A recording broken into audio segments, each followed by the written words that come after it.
need a bolster seat. He wants to know if you want to get on.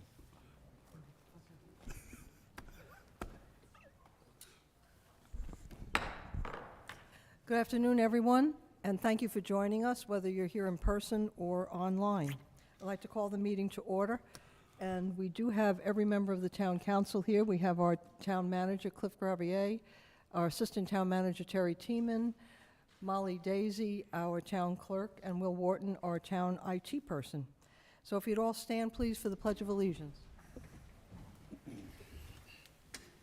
I pledge allegiance to the flag of the United States of America and to the republic for which it stands, one nation, under God, indivisible, with liberty and justice for all.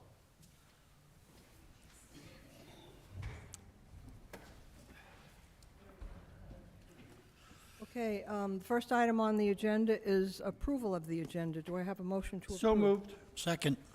Any discussion? Okay, all those in favor? Aye. Any opposed? The ayes have it. The next item on the agenda is the approval of the public hearing held on October 21st, 2022. Do I have a motion? So moved. A second? Second. Any discussion? Okay, all those in favor signify by saying aye. Aye. Opposed? Okay, the ayes have it. The next item on the agenda are the minutes of the regular meeting held on October 21st, 2022. Do I have a motion? So moved. Have a second? Second. Any discussion? Okay, all those in favor signify by saying aye. Aye. Any opposed? Okay, the ayes have it. The next item on the agenda is approval of the financial report. Mr. Morris. Thank you, Mayor. This report covers the budget through October 31st, 2022. We are now 58% through fiscal year 2023.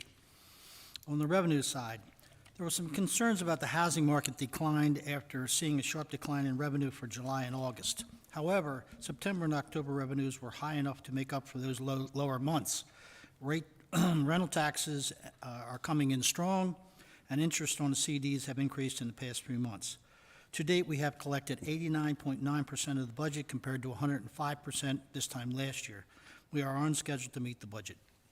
On the expense report, our operating expenses are still slightly higher than last year. We have already expended 65.8% of our budget compared to 61.5% at this time last year. Recognizing that this report is subject to audit, I respectfully move that the council accept and approve an audited report. Second. Any discussion? All those in favor signify by saying aye. Aye. Opposed? The ayes have it. The next item on the agenda is announcement. And does anybody have any announcements? Okay, I have a couple. Our events director, Julie Maluski, sent out an evaluation to everybody, a survey. It's online, asking for feedback on the events, the performances on the bandstand this summer. And the deadline for submission is today. So if you haven't submitted one, I think there might be some back there, or you can go online and drop down activities and the events section on the left, and you can see the survey, fill it out, and just send it in there. And then while you're there, you can also check out the holiday happenings. There's a lot coming up, and you don't want to miss any of it, so please go online and check them out. And then YouTube, if we get 1,000 subscribers to YouTube, we can broadcast our performances next year. We are now up to 886, so we need 114. So please get your family and friends to go online and sign up. There's no obligation and there's no payment, and you don't even have to watch them, just sign up. Okay. Anybody else? Anybody in the audience have anything to say about anything that's not on the agenda today? If you want to comment on any item on the agenda, there'll be an opportunity as we present those items. Okay, the first item then, oh no, excuse me, reports. Reports from the Planning and Zoning Commission. Mr. Boswell. Thank you, Mayor, Council. At the last meeting, we had a discussion, the Planning and Zoning had a discussion and approved an application for petitioning a property located at 125 Fifth Street from one parcel into 2 lots. Both of them were, there's nothing on the lots, so they're unimproved lots. They took a house down. And then we did some housekeeping items because there is no zoning commission. That was abolished in 2016. And the planning commission was made planning and zoning commission. So we changed it, recommended change a couple ordinances to cover that. And we also established specific publishing information for any notices coming from planning and zoning, the 15 days and the 2 newspapers and I think 5 public places to put the notice of anything we're doing up there. And let's see. Oh, and we did create a procedure for passing our information, our actions to the town council. Before it was just sort of done, and now it's actually, I'll call it codified, if you will, and it should eliminate any potential improper language and any potential staff problems that may associate with anything that we do. We also continue to be briefed by the subcommittee on the comprehensive plan, which is coming along in its own schedule. And we did discuss the tree situation again. So the planning and zoning is getting very green because I think this is like the 6th time we've discussed it. And I think the 3-inch tree trunks are now 8 inches. We're not quite fast enough. Are there any questions? I was not there. I was out of town babysitting, but I have, as usual, my entire planning and zoning commission here, so we can cover anything. Question? Tom, just clarification, thank you, by the way.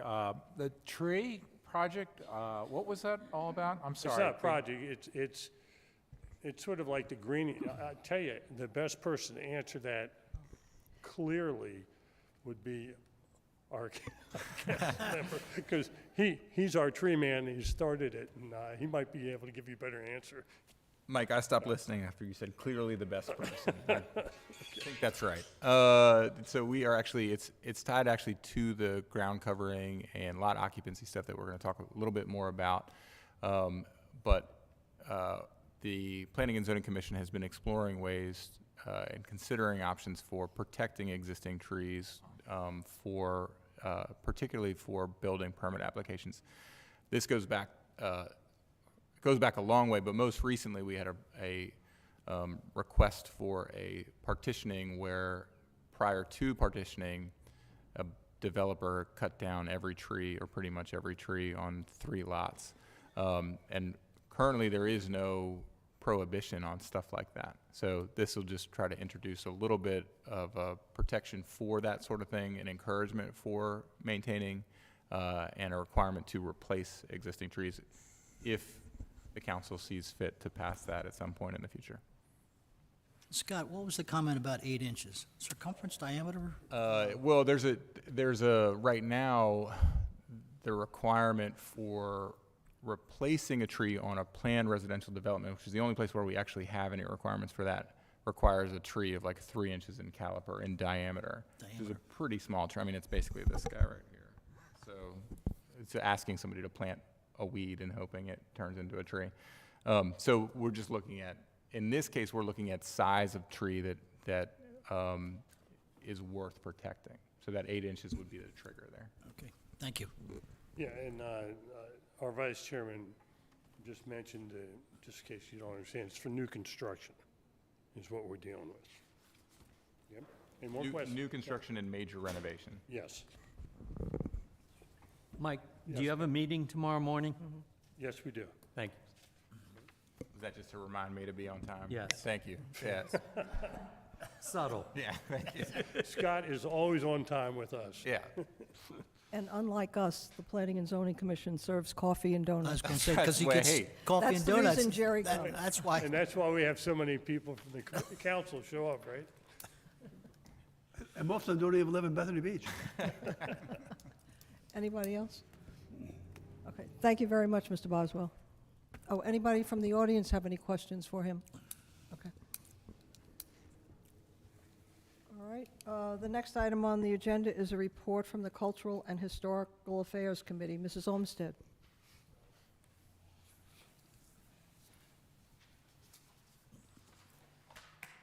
Thank you, Mayor.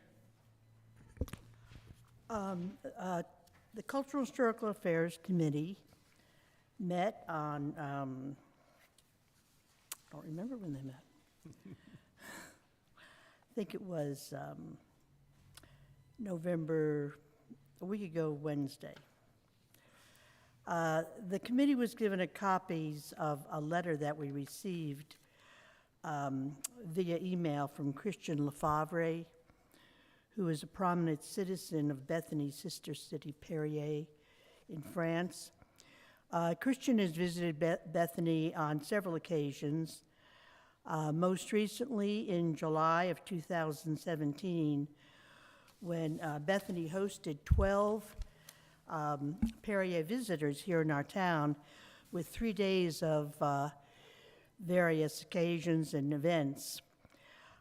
Christian was actually forwarding an invitation for a delegation of up to 10 Bethany citizens to visit Perrier May 18th through May 22nd, 2023, for a celebration of the 10th anniversary of what they call twinning, or becoming sister cities. Housing, most of the meals and events are all planned for the occasion. So first come, first serve, whoever wants to sign up. 2 new members were welcomed to CHAC. The committee reviewed, as we do every year about this time, we reviewed CHAC's mission statement and scope of work, as well as the projects that CHAC has undertaken over the years. I think we're up to like 35 projects. Committee members gave input regarding the homes in Bethany that are possible additions to the Heritage Trail. I think I've talked about that before. We have now identified a couple of homes, and the CHAC members drove by the homes and look at them and give their input at this meeting that we're at a couple of weeks ago, or last week. Information is now being gathered from the current owners regarding when the house was built, who were the original owners, any exterior changes that were made, and any other info that might be of interest and helpful in wording the brass plaque that will be crafted for the house. Cultural evening choices were finalized.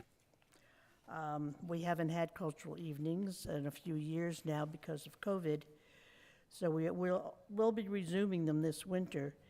In February, we plan on having a band called Tin Pan Alley that will play music through the 1900s, different types of music, with a talk about the relationship of the various music styles and the culture of the time. So it sounds very interesting to me.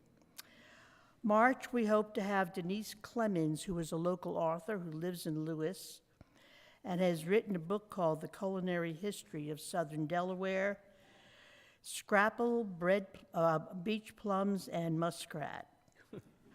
Yum, yum. So, yeah, they do eat it apparently.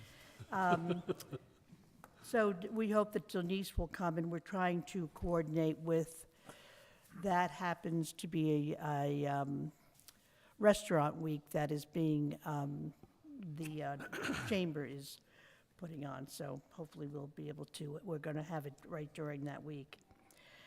And then in April, a representative from the Inland Bays will come to talk about Rewild Delmarva. This is a program that the Inland Bays has taken on to, and it encourages native plantings that support wildlife by attracting birds and is very beneficial to pollinators. Rewilding is actually a global initiative. to accelerate and mobilize the power of people working together to rewild the earth, stabilize the climate, halt mass extinction, and restore wetlands. And so this is the Inland Bays bringing it to us. And that's all I have. Thank you. Anybody have any questions? Yeah, I have a question. The number of historic properties that you have in the document, is there a chance of getting some of the pictures? There's some have pictures, some don't have pictures. Is there a chance of having a picture for each of the historic property? I think he's talking about the comprehensive plan? Yeah. Yes. The comprehensive plan? Oh, you mean for the comprehensive plan? Yeah, yeah. Definitely, yeah. Yeah, because I mean, in the comprehensive plan, there's a whole list of historic homes, but not all of them have a picture. Okay, well, we have pictures of all of them. You mean on the website? Yeah, yes, it is. Did you go on the website? Oh, I think I sent you a copy. Was that chapter 2? The houses? I'll send another copy so you know which. I thought you sent me to look over some information. Right. And I sent it back to you. I'll send you a list of the houses then, Mrs. Olmsted, that we need. All right, send me a list of the houses that you don't have a pic, so you have a picture of some of them, is that right? Yeah, some of the pictures, some of them don't. But I think it'd be nice to have a picture of each of the historic houses. Oh. Yeah, okay, we can do Mrs. that. Teeman? We have already taken pictures. Okay. Oh, good. Okay, Oh, that's one great. job I don't have to do. Thank you. Thank you. Yeah. Oh, yeah, you'd be a prime minister. It's May 18th through May 22nd. Over there, And wanna go? up to 10 people. So we'll be living in, the people who go will be hosted just as we did when we had citizens of Bethany that hosted these families, or not, they weren't all families. Some of them were individual people too. So that would be the same thing, that who goes would stay with a French family. Get the town funded for So us. Of what? Anybody in the audience have any questions? Okay. Even better.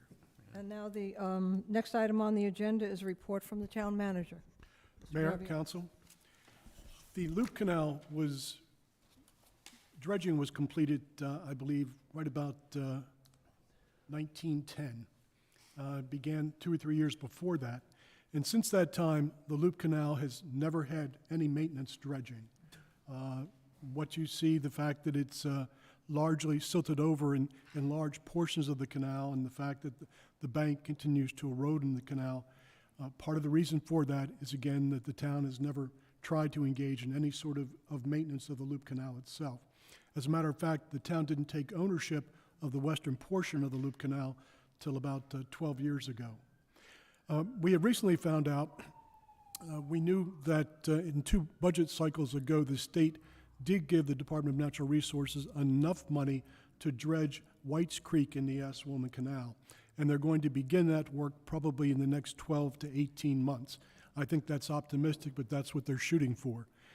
We have contacted DENREC they made an inquiry, and to date they've agreed and are happy to do it, to see if we can piggyback off the work they're doing, their engineering work, and possibly their contractors, their contract to have the Assawoman dredged, and do some exploratory work to see what we might do to do some maintenance to the loop and to some of, to the Evans Ditch and to the ditch at the western end of 6th, 7th, and 8th Street.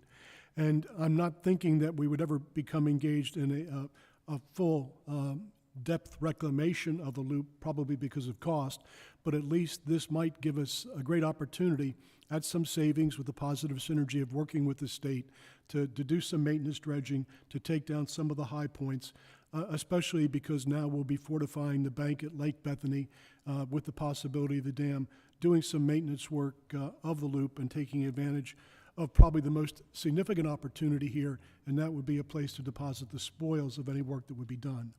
Now, this may be cost prohibitive right out of the gate. We don't know. This is just some exploratory work.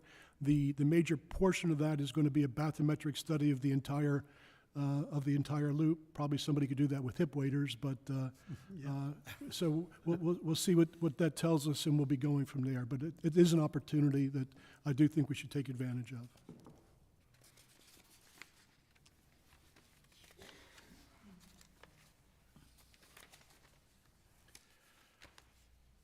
Right at the beginning of summer, the town contracted with the traffic group to perform a speed study for Route 1 and Route 26, where we had wanted to make a formal request based on data that they collected and a report they put together to reduce the speed limits on both Route 1 and Route 26 to 30 miles per hour. I've attached the first 40 pages of that report to my manager's report. The remaining 260 are in the council reading room if anybody wants to go through them. The report's a total of 300-plus pages. They have looked at the problem using two different methodologies. One is the one we're familiar with, the 85 percentile review, and another one more in tune with the more modern safe systems review of speeds. I've given you the report, the last few pages of the recommendations. This is a draft, and I would ask that you all take an opportunity to take a look at that, and any comments or concerns, please let me know. Using the old method, their recommendation at the 85th percentile is that 1, stay at 35, but 26 go to 30 mile per hour. And using the newer methodology, they recommend, but they're conditioning it on the thought that maybe it should just be for the summer months that both 1 and 26 go to 30 miles per hour. But as the report indicates, they're going to be submitting both to DelDOT with the hope, again, that they look at the newer methodology and give us what we are asking for with the speed reduction. So please take a look. Comments, concerns, please get back to me. We'll get back to them, and they'll give us a final draft.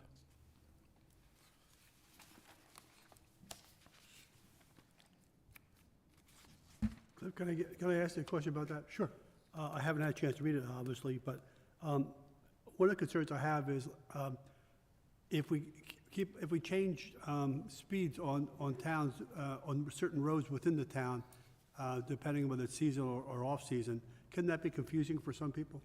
Yes, and one of the things that happened when we developed, when we were in a working group with the surrounding communities, was concern about that. Some communities didn't want to become involved if there would be an up and a down, because they thought that might be confusing and seen as rather mercenary as tickets were written because of it.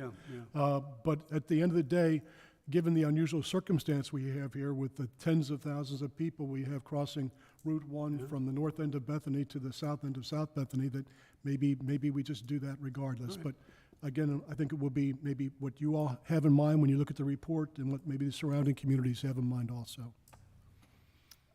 Cliff, can I add, did that look at the, 'cause I've been involved with a couple of groups recently, most, North Bethany and then the Lewis, Rehoboth group. Did this look at all, or the traffic study group look at the pedestrian traffic as well, the number Yes. of people? The pedestrian counts are there. Okay. They actually, as part of the 300-page document, include the speed study that DelDOT did for the rest of 1 from Dewey to Fenwick. That's Okay. part of the report. It's all in there. Okay. Thank you. Cliff, if this went through, would we be responsible for changing all the signs back and forth?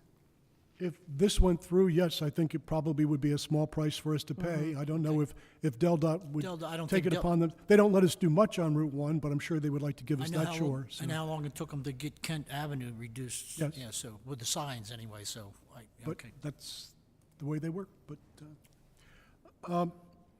we all know what a blight utility poles are on our streets. And I know that we were all excited to learn that as we moved forward with modern telecommunications and 5G poles, that those poles would be camouflaged. Only if you're blind. So that's a camouflage pole. Don't even recognize it. So, exactly. Yeah, So- what are we looking at? Could you point it out? So, this is this is the option. There aren't a book of options. Yes, we could make it look like a pine tree, but it looks like that would look like a gigantic, horrible artificial Christmas tree. We can think about maybe painting them sky colors. If you look at the one in front of the Chamber of Commerce north of Fenwick, they've painted it a blue, but I don't think it blends into the horizon any more than this blends into anything. But if you look up the camouflage definition of camouflage, this certainly doesn't touch it one little bit. But in some good news regarding telecommunications, Comcast is just about virtually wrapped up all their work in the community. And subsequent to that, yesterday we received notice from Comcast that they're raising their rates. Imagine that. So you'll all be receiving that notice in the mail if you haven't already, if you have Comcast. So, Mayor, that's all I have. Anybody have any? On Comcast, have they offered to hook everyone up at this point? The reason I'm asking is I haven't seen anything on our street. They've done major installs, and there are huge numbers of people that have not had any contacts at all. I think, Mr. Edmondson, medevac. they've asked all the people they're going to ask. Yeah, all the important people have been asked already? right, Yeah, that's right. that's good. I did have a comment on that speed study, and it goes back to that 85th percentile. I noticed that they were recommending, there was a higher speed limit from the outside of town down to Yes. here, and lesser from here down. And my thought was that, people speed through town, they don't stop until they maybe get to the traffic light here. So when they're starting off then from the traffic light, of course they're slower. Which points out to points to the real problem with the Right. 85th percentile. That's right. So you're coming into town at one speed, Yeah. you brake here for the light or congestion, Right. you're at a lower speed. So the way they compute it means to them it makes more sense that we go slow here, Right. and it's really Because they were recommending slower, 30 miles an hour from the light down there, but 35 yes. in the north end, and where we really need to get them slowed down is the north end. It's like they're doing cliff math with everything. know. So yes. I So. know. Anybody else? Anybody in the audience have any questions for Mr. Okay, thank you very much, Mr. Gravier. Mayor. Did you have a question? One other question, Cliff, did that get into any of the streets other than 1 and 26? That was a study specific to 1 and 26. The other report, with the overarching report on pedestrian and bicycle safety, is something that's forthcoming from them. So, I'm sorry, I'm and- and- confusing the two. And if you take a look at this, you'll understand that they're probably into a great deal of detail, given what they produced here, so. And did this include the South Bethany and portion of it from here down there? It's supposed to, Mayor. Okay, thank you.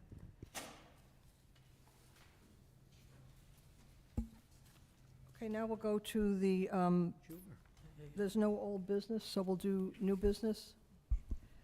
The first item on the agenda, we're going to combine these two because we've considered them together all along.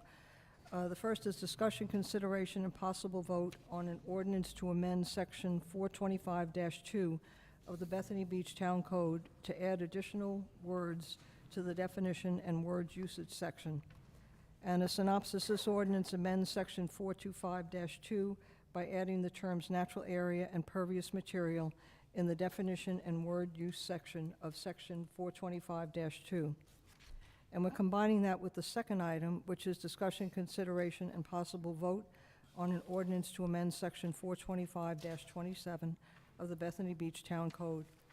And this section, the ordinance would amend Section 425-27 by adding an additional paragraph to address ground covering restrictions permitted on residential lots. We've already had, we had a workshop on this earlier, last month, I guess, and, or earlier this month, excuse me. Earlier this month, yeah. And so now we are going to have a discussion, consideration, and possible vote on it. We received a number of comments. We discussed it very thoroughly, and it is really the second iteration from one that was submitted to us by Planning and Zoning back in the spring. Mr. Edmondson. Thank you, Mayor. So I think the reasons to combine this conversation is that 425-2 is adding definitions that will be used in 425-27. So we'll deal with them kind of at the same time. Mr. Shepley has taken the time to summarize the changes that we discussed at our workshop, and so I'll go ahead and read these. So, under 425-2, changes to the proposed definitions of natural area. Oh. You want me to? Go back to, start with purpose? The purpose is under 27. Oh, under 27. But I'm I can, sorry. I can start No, with no, the no, purpose for start- no, clarity. Okay. Yeah, Um, go ahead. I'm So sorry. again, these definitions will just be used in 425-27, but they'll become important later. Natural area, that portion of the lot that is dedicated to, and we struck the word either, so dedicated to trees, grass, flowers, bushes, other plantings, and/or mulched areas, and then added the note that allow rainwater to seep into the earth. Mulched areas shall be limited to vegetative ground cover only and not clamshells, decorative stone, and we're adding underlying impervious landscape fabric or other similar hard materials, meaning that you can't have mulch on top of impervious, an impervious membrane. Then we're making a minor change to the definition for pervious materials, materials that permit water to enter the ground by virtue of their porous nature or by their design, using spaces in the installation of the material to allow water infiltration. Examples of permitted pervious materials include sand, and then we're adding open graded gravel, shells, and where installed per current industry standards or guidelines, permeable pavers, pervious concrete, and porous asphalt. Does anyone have any questions or comments about those two? I did. And that's only because I think at the last meeting, Mrs. Frederick, we discussed this, whether or not, somewhere in there, adding that artificial turf, whether it's porous or whether it's pervious or impervious, would be absolutely prohibited. Didn't we discuss that?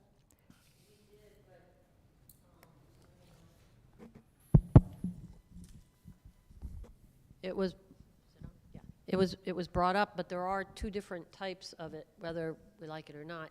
And there is a pervious There is. artificial turf that they do make. Didn't we talk about that maybe But it's ugly?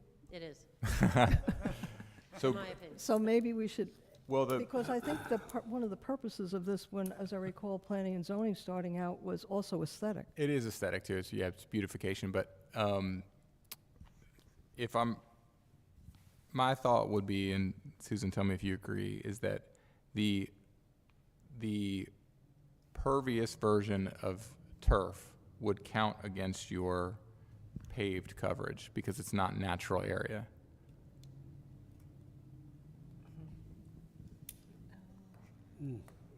You know, I think that could lead to a lot of confusion. If I was a person putting in artificial turf, it would be in place of regular grass, and I'd consider it a natural area. No, I mean, it's- people would, I But it think. would not follow yeah. under the definition of natural area that we're adopting here. So it would be. That's true. So, I'll just sketch this out. Yeah, if someone said, I just really want some of this because I want to have a place where my dog can use the bathroom and I want it to look like grass, that's going to count against, and we'll talk about this in the chart, it's going to count against their coverage. It's not going to count towards their minimum 15% natural area. It's going to count coverage in some way, I would think, and that would give the building inspector, if we thought of it that way, that would give the building inspector leverage to limit the amount of it. So if I wanted to put it in the front of my house, like the person on Hollywood did, I could do Like that? the people on Hollywood did, yeah. Multiple persons on Hollywood did. See, that's what I mean. You, But in this case, we have percentages, and I would think that once they get into wanting their patios, their walkways, their driveways, this would become so far down the list that perhaps it doesn't become an issue at all. I mean, we can also say that it's something you just don't want in the town, but I think you will get some homeowners who want it for some reason or another. And I think it's usually, in my experience with our clients, we've had a few who've asked for it. It's about having a dog run. It's about a place that their dog can go and they don't yellow the grass or, and burn out the grass, so they just have a little controlled spot. Could have it in the rear. I don't know if you want to introduce the aesthetic portion of it in here at all. Yeah. I mean, it's like regulating the color of your home. Yeah. Yeah. That if somebody wants to and somehow it does meet, even though it doesn't have a good appearance, I don't know if you want to go there with this ordinance.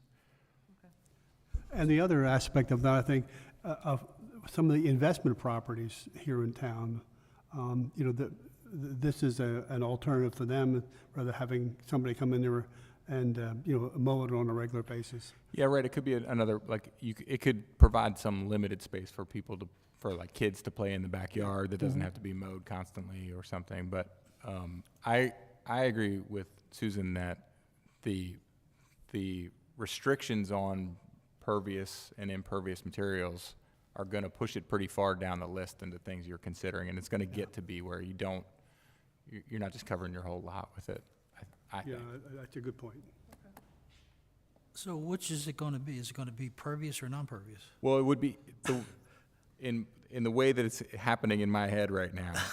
You could do either, but you're going to have more flexibility with more space if you use the pervious kind. You're going to be pretty limited on the amount of space you can use or the amount of it you can use if you do non-pervious.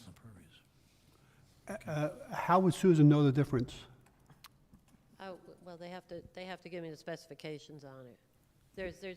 I had to look at this for a project a year or so ago.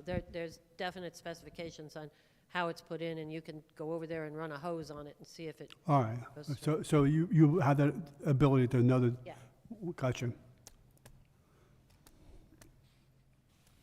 And I think for dog runs, that's kind of what they want to see. Yeah. They want that to be impervious. But it'll count against them when they want to do Yeah, their you're right. other stuff too. Yeah. So I think you make an excellent point there, yeah. So it looks like we're okay with the two definitions? Okay. We also have two additional definitions to consider. Non-pervious materials, the definition of would be any material that I think should be that does not allow for the passage of water through the material and into the underlying soil. And then a definition for ground covering, any material installed at grade, open air, and not located under another structure, and includes, but is not limited to, driveways, parking areas, walkways, and patios. It does not include garages and other areas which are under houses on pilings.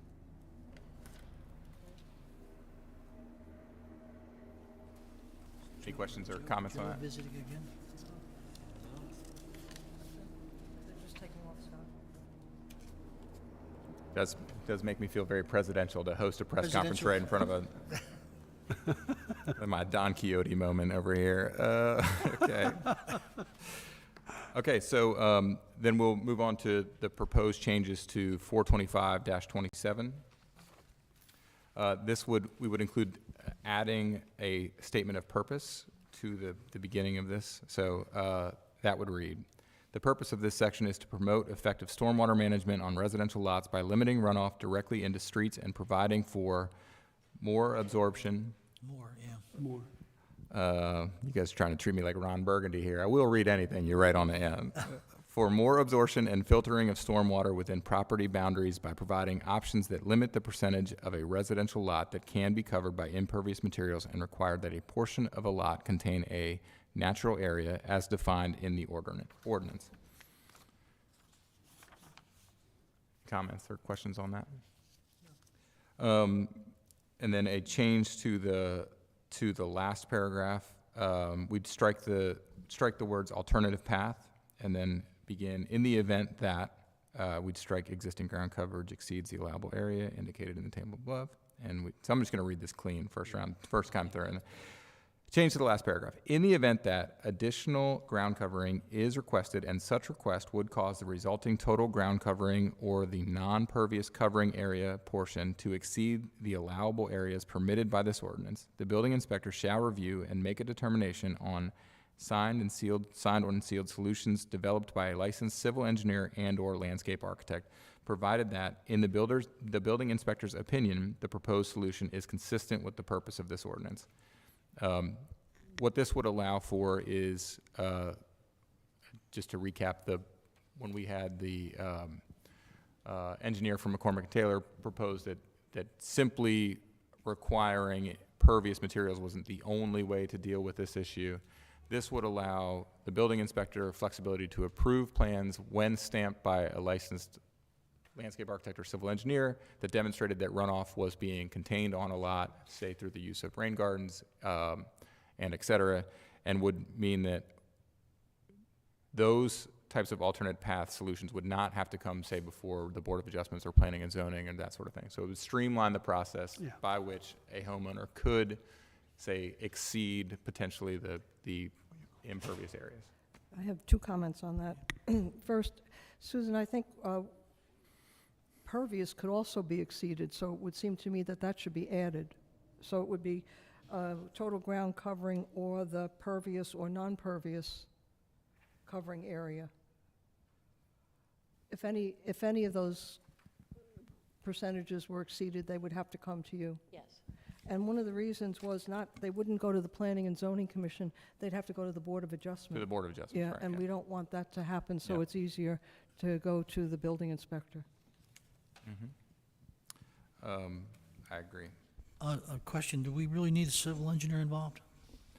No, so what you're looking at is two different paths. You can either develop a set of plans, a builder can develop a set of plans, or an architect or the home designer can develop a set of plans, as long as that set of plans is stamped by an appropriate licensed professional, that just simply demonstrate that the plans for ground coverage and lot coverage and et cetera are in compliance with the proposed tables that will follow here.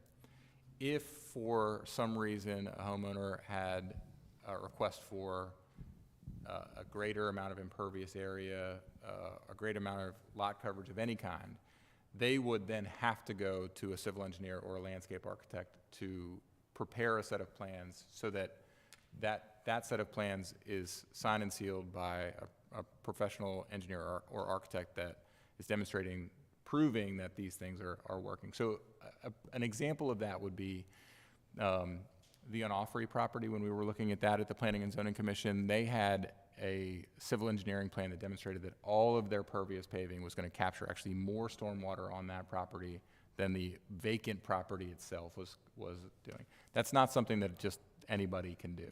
A civil engineer or a landscape architect is going to have to take those calculations. But that's only required if you're trying to exceed the chart. So otherwise, it's still a pretty straightforward process. Would anybody use both those experts, a civil engineer and a landscape architect? Or would it be one or the other? No, I mean, people do at times use both. As houses are getting more complicated, stormwater management is getting more complicated, nuisance flooding is getting more complicated. We're starting to see, at least I'm starting to see people use both. Okay. A landscape architect, I think, is far more typical now, just because it's also including like planting and beautification and stuff like that. But we have had projects where both are included. In that case, either one of them could sign and seal that submission. Scott, that would seem like, not so much now, but looking forward, that gives the owner, and actually, think about the technologies that might be developed 5 years from now or 10 years, right? That we still want to fall within this, but because of things we're able to develop with how to manage the water flow, I don't know anything about it other than within that property, so you don't have the runoff, it gives you room to grow in that. You spoke to that before about that kind of nuance of, so it really gets into given that growth of like technology and different approaches that we maybe just are in the cusp of being developed, right? So- Yeah, and I think we're at the Planning and Zoning Commission, and Susan Frederick is obviously, aware of this. Like, it's difficult to write something that's going to be one size fits all. There's always going to be a lot that doesn't work here, or there's going to be, the occasional lot that has a really long driveway, and it's just like, what do you do with that? So that gives you that alternate path. It also allows for, in the future, technology catching up to the issues. Okay. And then we have, with this as a proposed our proposed tables, we started with one table, but now we'll have 2 tables. And I want to make one note that's not reflected on this page, which Ms. Frederick has suggested, and I agree, that there should be a 4% allowance for pools and spas in each one of these approaches. So if you look at option 1, it says like there's a 30% maximum ground covering, 30% of which is pervious, and you can also have 4% for a pool or a spa. What Ms. Frederick is suggesting is that each one of these, option 2 and option 3, would also include 4% for a pool or a spa, just so that it's not prohibitive. Before it was maybe prohibitively restrictive. So we would just add under pools and spas, instead of under option 2 and option 3 where it says included in non-pervious, it would just say 4% and 4% there. Where does the 4% come out of? So 4% would be in addition to. So It's a total 30, like- 30, and 40 plus 4 equals 100. 30, 30, 30, and 40. it would have, yeah, I mean, what does it come out of? It comes out of something. it would, It doesn't add up to 100. that is it's your maximum. Okay. So it would really Come out add of to something. it would have to come out of something, but you would have to make that determination. Right. So this is where it falls upon the person or people designing it. They're gonna have to make that calculation and prove to, actually Patrick and I were talking about this just before the hearing, that the 15% is the minimum of your natural area, right? So you have that minimum natural area. Right. Everything else is a maximum. So it's going to have to come out of something other than your natural area. Lot coverage, yeah. So it's not just 4% of the overall lot, it's coming out of, Right, so It is It is 4%. it is, it's but 4% of the, but it has, okay. You're But gonna have still to take get it from somewhere. You gotta take it from somewhere. Right, and so one approach to that might be in the bulk density requirements, you can go up to a maximum of 40% of your lot coverage, say in the R1 zone, but you also have options to do less than that. And that might push you towards covering 32% of your lot with your house, or 36% of your lot with your house, so 4% of it could be your. So when your somebody's pool. building a new house, they have to know this up front that they're gonna put a pool in. Well, yes. And this is why I would highly recommend you hire an architect.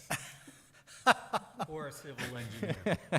Oh, Mrs. Frederick has something. Just one point on that. We are seeing a lot of pools recently, and in the lots that are narrower, say on east of Route 1, when they want a pool, they tend to reduce the square footage of the lot coverage by the home anyway to get that additional area, because they have to fit in the parking and, you know, the paving around the pool and all that. So you're going to see most homes reducing their square footage footprint anyway to get that pool in there.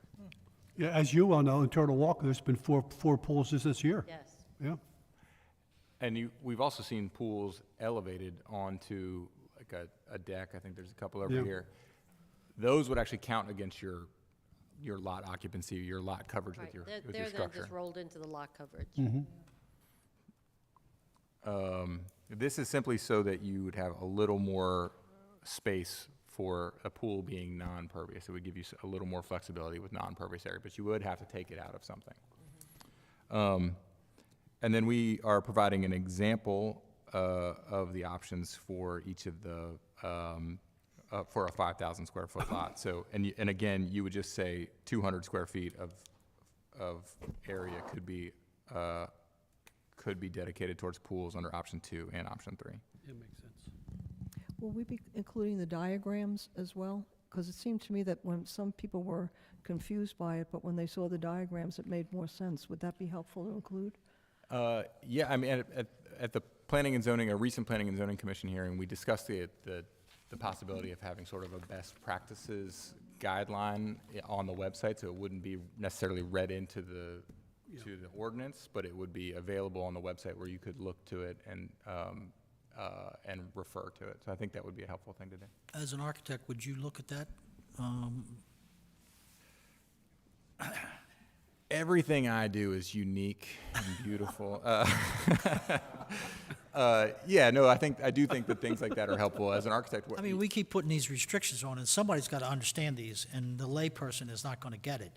So it's going to be on the responsibility of, if the architect comes up with these plans. Yeah. And then Susan has to enforce them, there becomes the crux. If they don't understand them, Yeah, I think that she's put on the firing line. visual aids visual aids. I mean, I have a whole series of books in our architectural library. I haven't read one word of them. They're all picture books to me. So picture books would be great for an architect. But I also think one of the really helpful things about doing that would be that we know the workload that Ms. Frederick has already. This will help limit the amount of phone calls she gets up front that are asking her to explain how this works, right? So I think that sort of thing will help streamline that process and make that the submissions that she gets are more readily approvable the first time she sees them, I think. Does that feel right to you? Well, we went through this with the bulk density, and there was a lot of calls, a lot of talking about it, a lot of ways to show them that there were things they could do they couldn't do before. There are things that they have to have a little bit more restriction if they go one way. It opens it up a little bit if they go a different way. And I think they just had to think about it more as a design tool than simply just another ordinance. So I think in that way, yeah, you have to talk to people a lot when something is new. And occasionally there's a one-off builder, but typically you're seeing the same people kind of in and out of your office. Eventually they're gonna understand it. So like the bulk density, you're not having to explain that nearly as much as you were at the beginning, if I had to guess. No, occasionally, but Yeah. yeah, not all the time. Yeah. You keep using the term builder, but in reality, is it the builder's responsibility or the person that draws up the plans? Well, so I keep using the word builder because a lot of times it's the builder that's making the application for the permit. Yeah, it's the person who's responsible for the plans. There's Sussex County kind of being the Wild West for these things. Like in a major metropolis, an architect has to draw everything. It has to be signed and sealed by an architect. That's not the case here. So a lot of times it is sort of a design builder kind of sketching something up, and then an engineer's like doing the structure for it and signing off on it. But yes, it's whoever's responsible for the plans, be that the builder, the architect, the engineer, whoever. Is everybody okay with the diagrams? Okay. Do you make a motion to, does anybody want to make a motion, then we can discuss it further? I'll make a motion that we approve these changes as written, with the caveat, I'd like to see the final document. It's kind of hard to see where we're cutting and pasting here and then trying to vote on it. Well, I guess that's part of the discussion. So, And I think what would happen now, too, is that this would all go to our solicitor, who would put it into the form of an ordinance. Is that correct, Mr. Gravier? Yeah. And we Okay. could just circulate it back to make sure it has everything in it Okay. that we've asked all them right, to do. okay. So I'll make a motion that we accept the changes as proposed at this meeting. Second. Is there any discussion? Is there anyone in the audience who has any questions or any comments? Okay. The only thing, go ahead. One question about the examples, the drawings. Are they going to be part of the ordinance, or are they just going to be available maybe through Susan, that people who want more clarification can get those? Personally, I'd like to see them as part of Part the of the, ordinance. included in the ordinance? That's just my personal, because it seems to me that people, I mean, for me, I'm so dense that when I had to take a look at the diagrams before they made sense to me, and I think there were a couple of other people who felt that way too. It might just cut down on the questions that Okay. And there non-architects might have. there are diagrams included in the bulk density ordinance. Yes, there are. Yes, are. Yeah, yeah, that wouldn't be a problem that way. And I think, too, keep in mind that we can, once we get the report back from McCormick Taylor, we can always revisit this based on that, but also on Mrs. Frederick's experience with how it's going, and make any adjustments that we might find necessary. But today, the pending ordinance expires, so we do have to do something, either do something positive or negative. I think another approach, rather than putting these into the ordinance per se, because I don't think most people look at our ordinances, other than Susan and a couple other crazy people. How about having those diagrams with the construction application? You know, when they come in for a permit, so that actually those figures would be part of the permit, so they know exactly what you know, is required, rather than looking through the ordinances. I think it might be helpful in both places. Yeah, right now, permits are issued by, they get the permit application and the supplement, which tells you if you break it, you have to fix it, and what holidays you can't work and that stuff. But they can get that from our website. So a lot of people just print it off of there to go with bigger projects. I don't know that they'd look at anything from there, and they don't pick anything up from me. We could put this on the website as, you know, put it on the website as, you know, some design best practices, and put it in under the building department where it's something new and they can go there and look at it. I think that would work. Yeah. One more question. In the event that somebody puts in a pool that doesn't meet our code, and they go to the Board of Assessment and they get denied, then what? Then I guess they have to take it out. How would they put it in if they didn't get authorization? I mean, like, I don't see it. They gotta get a permit. You don't think somebody goes in and gets it and then puts in something a little different than what they, I mean. Oh, okay, you're saying they put in something they didn't, Yeah, they basically. Make the say, pool bigger. This is what they submitted, but this is what they built. okay. Well, I don't think they would get their certificate of occupancy. We're talking about a pool. Yeah, you don't get a CO. This is an for- You're saying, This is an you're after- you're this not is- saying like during a regular After the construction. No, You're no, saying- I'm saying if they have a house, they're there, and they decide to put a pool in. The town has a bulldozer, right? You can just fill it in. The building inspector is famous for making people restore things to what they should be. Yeah. Them out. Yeah, we, Good example. I haven't dealt with pools, but I have dealt with their fences being too Yeah, low. yeah, but I mean, this is it's a whole different, taking it to the next I level. have dealt with people finishing off their areas below the base flood, and it comes out. All right. Yeah. Um, I mean, so- houses get Can you built too imagine tall that, and it though, comes out. to tell them to take out that pool? Could fill it with pervious materials. I would say that taking out your pool is less of a hardship than lowering your house to comply with the height, and that's, Which we Yeah. just did recently. we just did, yeah. Yeah, We've done that a couple times, yeah. all right, yeah. But that's something you're comfortable dealing with, like that. Well, it's not fun, but I didn't say it was fun, but it was something that, you know, I'd give that to John Morton. He could- hat and all. All right. Okay, so we have a motion on the floor in the second, and there are no comments, additional comments or questions? Okay, all those in favor signify by saying aye. Aye. Opposed? Okay, the ayes have it. Thank you, Mr. Edmondson, and thank you to the Planning and Zoning Commission, too, for all the work you put in on this, the hard work, and going back to the table with it, too. So thank you, and Mrs. Frederick, thank you for all the time you put in on it. All right, the next item is discussion, consideration, and possible vote on committee guidelines and standing committees. Mayor? Well, every year at this time, we go through the committee guidelines to see if anything needs to be updated or changed in any way. And this year, I had a suggestion. I worked with the Planning and Zoning Commission, and they were the only body that didn't have something in the committee guidelines they're not a committee, they're a commission, but that described the work they did, the purpose, the scope, and also the procedure they used to present items to the council, ordinances.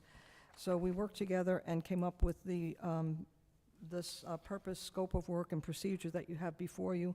It's been vetted through the Planning and Zoning Commission. They signed off on it. only thing that was added from what we went over together was purpose and scope of work, just to make it consistent with the others. And I sent that to Mr. Edmondson and Mr. Boswell, and Mr. Boswell said it was fine with him. So I'd like to recommend that we incorporate that into the committee guidelines. I also had the comment, and I think I'm going to withdraw it right now, about the Board of Assessment, because we use them on an as-needed basis. But as Mr. Kilmer had pointed out to me, this is an educational piece, and we can always, there may come a time when we need to have a Board of Assessment reconstituted for some reason. So we could add that in there, just next to them, just saying something like, as activated as needed. As required. Or as required, just to make that Yeah. clear. And then I think Mr. Hinman had something too that he wanted to add, with some pedestrian. Yeah, on the pedestrian and bicycle committee, there's and I was trying to pull it up here. Mickey, Mike. Sorry, my apologies. On the pedestrian and bicycle committee, on the charter, there's it's about halfway down, there's a comment that talks about, I think it was something that was probably taken out before, and it only may be part of the comment, but there's about It says- facilitating and leading, or, No, it says stage and start all participants, so I don't know Yeah, how yeah, that, I don't know how that got in there. yeah, so I But think, it should be deleted. yeah, Thank you so the for- rest of it's fine, it was Yeah. just, seemed So- like that Yeah, was, yeah. The words there, yeah. yeah. Thank you.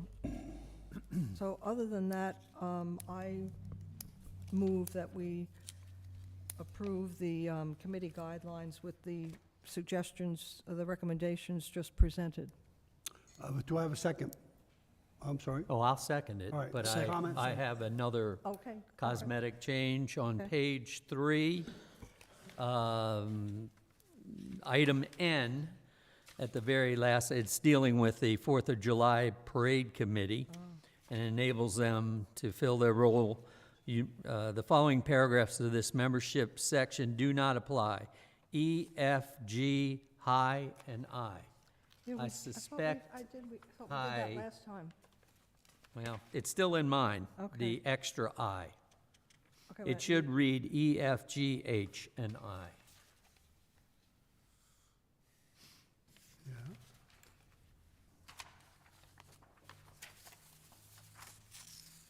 It's oh, HI. gotcha, N, it's under N. It's a typo. E, F, Yeah. G, H, and I, got it. So you think that's You how mean the you don't alphabet like it, works? E, F, G, high and I? Used I and I. I sort High of and I? liked it, I just thought it You was want to be a high? Especially if you're on drugs. high and I. Okay, that's, But Bruce may want it correctly. thank you, You're welcome. okay.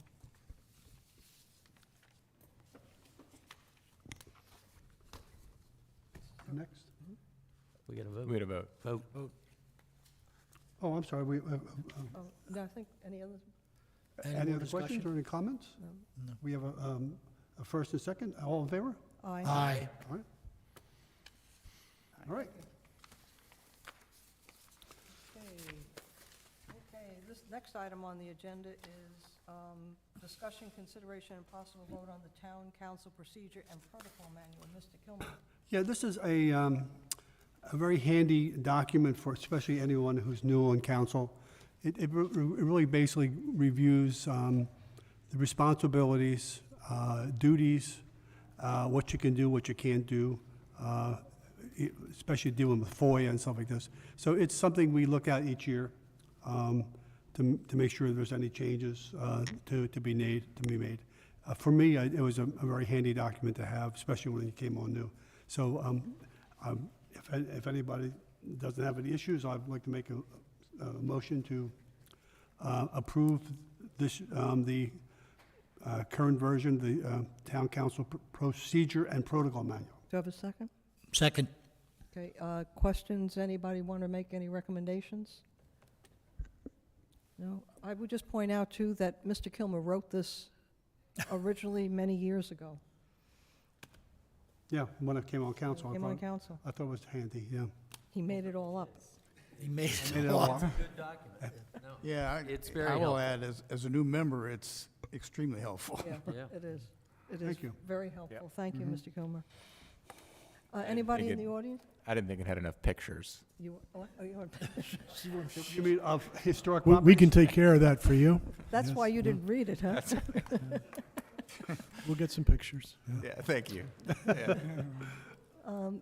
Anybody in the audience have any comments, questions?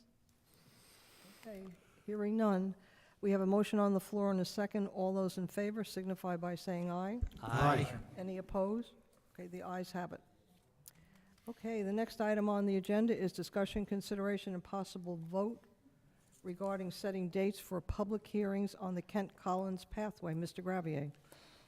Mayor, we have finally reached the point where we can have a public hearing regarding our proposed enhancements to Collins, Kent, and Wellington. We have our boards in, we have a cost estimate. We are waiting on a little bit of backup work from Mott McDonald, but we are ready to proceed with our public hearings. I'd like to suggest, and please get back to me if we don't settle it here today, that we consider January 13th, which is a Friday of a long weekend. And I would like to suggest two times, a 3 o'clock time. And at 3 o'clock time, we would review plans and listen to comments and concerns from residents of Kent and Wellington. And then at 5 o'clock, we do the same thing with residents or people interested in the Collins Street project. And hopefully we'll have time for a break in there. I don't know, again, how long that might go on. I can tell you the first time we did this with Collins, it was a fairly long meeting. So that is a long weekend. That Monday is Martin Luther King Day. Idea later in the day on a Friday, if you're coming from out of town, you might be able to take a half day or leave work a little bit early to attend the meeting. We routinely pick up criticism. You're doing this off-season, you should do it in the middle of the year. And we have also routinely found that participation is just as great off-season as it is in-season. And in order to move this ahead with the offhanded possibility that it might be done before summer, I'd like to go ahead and get this done and then be able to schedule a council vote on whether to proceed with the project. I would just point out that when we had the hearing in 2019, we had it on the Friday before Martin Luther King Day, and we had a big turnout. Yes. So that was one of the reasons we thought about it for that weekend, but there may be other days. If we're concerned about participation, is there any logic to not having it later, like at 6 o'clock in the evening? Give people more time to get here? It's for discussion, so. Why not 8 o'clock? Well, I go to bed at 8:30, so, but no, I understand what you're saying, but a lot of people are going to say, you're forcing me to take a day off to get down here. I'm fighting the traffic for Martin Luther King weekend and so forth and so on. Give me till 6 o'clock to get there, or something like that. But then you'd be, if you did one at 6 and the other at 9, I think then you're probably off the charts there.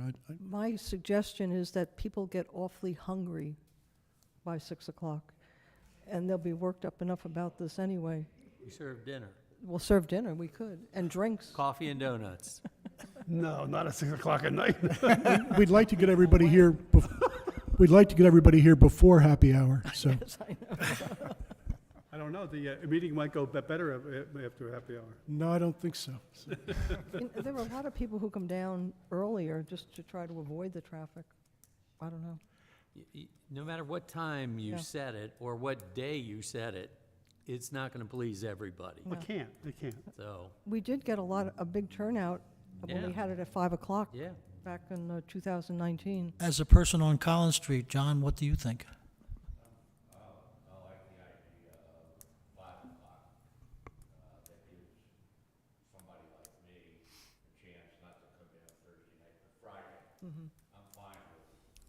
Well, it was 3 o'clock and 5 o'clock. And it's a little warmer at 5 than it is later, so to keep the tar soft, so. Okay. So what are we voting on right now? We vote, if we don't have a motion on the floor yet, no one has made a motion, but we were talking about, Mr. Gravier had suggested that we hold it on January 13th and 2 different sessions, 3 o'clock for the review of the plans for Kent and Wellington, and 5 o'clock. Are you, Would, did you say would 5? we all just leave this then, so with the idea at 3 for Wellington, Kent, 5, and then everyone get back to me after they go home and check calendars and other events maybe? We don't have to we don't have to do that right now, we can get back to them, but that's the proposal. And then we would be posting it on the website as soon as possible. And then so- what we'll also do is we'll send individual registered mail to each homeowner affected. In that mailing, there will be a specific look at the property in front of their home and how it's affected. Okay, We'll solicit comment or concern, but also advise of the meeting, so. good. Okay. So you'll send us part of this thing, the date and the time, so we can choose, right? It's the It's not a 13th, choice. By 3 or 5. So Yeah. if you all would just come back to me with whether that works, and if it doesn't, some alternatives, All right. please. It works for me. I'll tell you right now. Yeah, it works for me. January 13th at 3? Yeah, Yeah, Yeah, 3 works and for me. 5. 3 and 5. 3 Okay. and 5, 3 and 5. yeah. Are you, Mr. Mayor, for the issue raising about the folks who can't get here for some reason, right, and haven't been there last time, there were quite a few folks. I mean, there is always the option of submitting something in writing, right, Absolutely, before, yes, that we yeah. would all consider, and right, so, Well, I like the idea of sending them a letter and with a layout of their particular property, Right. what's particularly going to happen to them, so they know up front. And the 3 o'clock meeting is for those people, correctly? And 5 o'clock is just open? no, No. No. 3 Both o'clock. of them are open? no. So you can come to both meetings, they're public meetings. Yeah, But specifically, the 3 would deal with Wellington and Kent, Oh, okay, and then the 5 would deal with Collins. Collins, okay. Are they separate enough that we can break them out that way? Yes, Okay. yes. This is Okay. Wellington and Kent. Does anybody want to make a motion to have that one? Are we all set with that one? Well, we need, I'll make a motion. Okay. I'd like to move that we set the time and date for the public hearing for the Kent Collins Wellington Pathway Project, January 13th, 2013, at 3 o'clock and 2013? 5 o'clock. 2013? 2023. It's close. Thank you. But- It's only 10 years off. And to be clear, this will not, there'll be no vote taken here. No, there'll be There'll no be a voting. significant amount of time after this before the council brings this to a vote.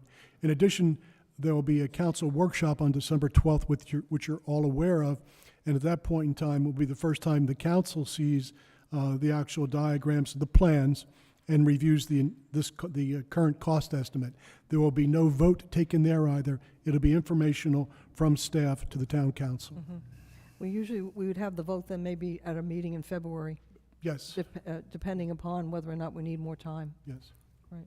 And December 12th would be the meeting on the next 2 chapters of the comprehensive plan, 4 and 5, plus. And Collins. And Collins. Okay. So, come prepared. Okay, so we have a motion on the floor. Do we have a second? Second. Okay, any comment from anyone in the audience? Okay, all those in favor signify by saying aye. Aye. Any opposed? Okay, the ayes have it. Okay, thank you very much. Discussion, consideration, and possible vote on a contract from Peninsula Pave and Seal in the amount of $22,980. The total project is $554,761. Mr. Gravier. Mayor, you'll remember just a few months ago, we approved a work project, a fairly large work project for street maintenance of $531,000. You have in your packet of materials the actual change to work order, increasing that contract by $22,980. And we don't normally bring something this size to you, but because this is ARPA grant money, every change needs to be documented and voted on by the town council. So that's why this is here. So this is not being paid for by the taxpayer, it's No, this is grant part of those money. ARPA Yeah, funds, thank you. yes. Do we have a motion? I'd like to make a motion that we approve the amount of $22,908 for the Peninsula Pave and Seal project that we talked about earlier. Second? Second. Any discussion? Yeah, Cliff, are these changes a result of something that we changed, or that they discovered when they were doing the paving? Why was it, I mean, it's such a small amount of the overall contract, it's mute, but What was the logic behind the change? So as the contract goes forward, if they determine that they can do a little bit more here that wasn't pulled out and outlined in the initial contract, they ask the engineer on site, he gives them approval, and they include it in the workup. One of them was a sidewalk, I think, wasn't it? Yeah, some minor things that are immediately adjacent to the Right. work Yeah, they're especially doing. it's more economical once they're here. Yes. Yeah, rather than have to come back to do it. We have a motion on the floor and a second. Any additional comments? Anyone in the audience? Okay, all those in favor signify by saying aye. Aye. Any opposed? Okay, the ayes have it. Thank you, Mr. Gravier. Mayor. The next item is discussion, consideration, and possible vote on canceling the December 2022 Town Council meeting. Mr. Shepley. Mayor, as in past years, and in an effort to give all of us and our loyal citizens that show up every month more time to spend with their families during the holiday, I would like to make a motion that we cancel the December 2022 Town Council meeting. Is there a second? Second. Any discussion? Anyone in the audience object to that? Oh, see, sure enough, Mr. Gong.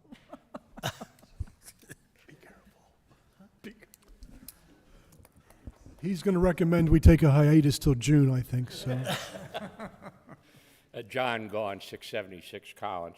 Just as a point of interest or information, the Planning Commission has a partitioning application that, due to the notice requirements and all, that we will be dealing with on that Saturday in December, the 17th or whatever. It doesn't change anything, but just know that we're going to have a meeting because someone wants it. So does that mean we have to meet the day before because you're meeting the day after? No, ma'am. No, ma'am. Okay, No, ma'am. thank you. Not that I'm aware of, but I haven't read the procedure book to be sure of that. I just wanted to make sure y'all knew. Mr. Kilmer has an extra copy if you're interested. Thank you. Did we take a vote on that? Yes, Okay, not yet. all right, all those in favor signify by saying aye. Aye. Any opposed? Okay, the ayes have it. And the last item on the agenda is I'd like to make a motion to go into executive session to discuss personnel matters pursuant to 29 Delaware Code 10004B9 and 6 relating to personnel matters. Do I have a second? Second. Okay, all those in favor? Aye. Any opposed? Okay, the ayes have it. So we're going to recess this meeting, and thank you all for coming. I should have done that myself, the last one. That's all right.